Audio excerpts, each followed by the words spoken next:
এখানে ছোট ছোট চুনো মাছ আছে।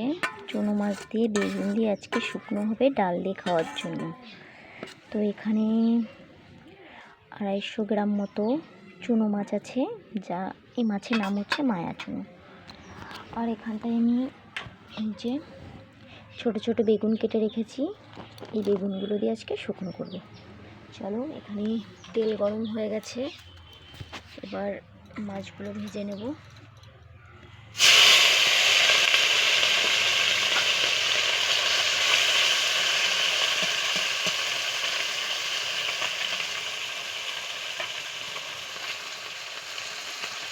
তো মাছগুলো ভাজা হয়ে যাক।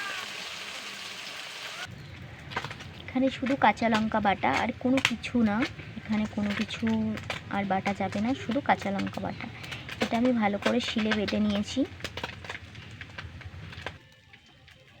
এই যে আমার মাছ ভাজাগুলো হয়ে গেছে, এরকম করে আমি মাছগুলো ভেজে নিয়েছি, সব মাছগুলো।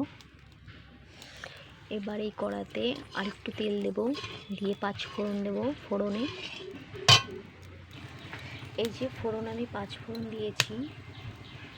এবার এতে আমি বেগুনটা দিয়ে দেব।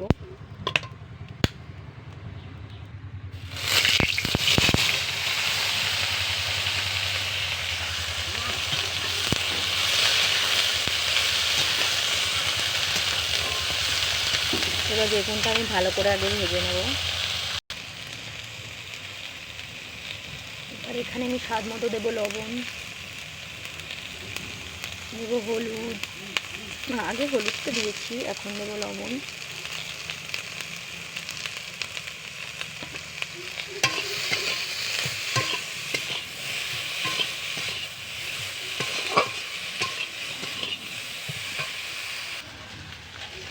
এবার এখানে লঙ্কা বাটাটা দিয়ে দেবো।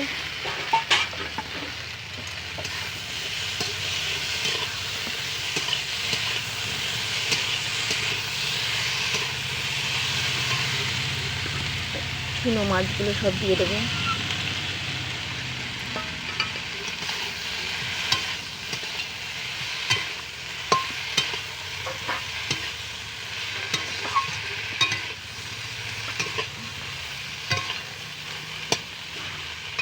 এতে কোনো জল দেবো না, এইভাবে আস্তে আস্তে নেড়ে নেড়ে ভাজতে থাকবো। এই যে বন্ধুরা, ফাইনালি আমার রান্নাটা হয়ে গেছে। এটা খেতে খুব সুন্দর লাগে। এই যে এরকম ঝুড়ো ঝুড়ো হবে। আমি একটু এতে জল দিইনি, কারণ এটা আস্তে আস্তে এমনিই হয়ে যায়, বেগুনের যে ভিজা ভাবটা থাকে সেটাতেই হয়ে যায়। আজকে রান্নাটা কেমন হলো একটা ছোট্ট কমেন্ট, শেয়ার, অবশ্যই সাবস্ক্রাইব করে আমাকে বলবে কেমন হয়েছে। টাটা বন্ধুরা।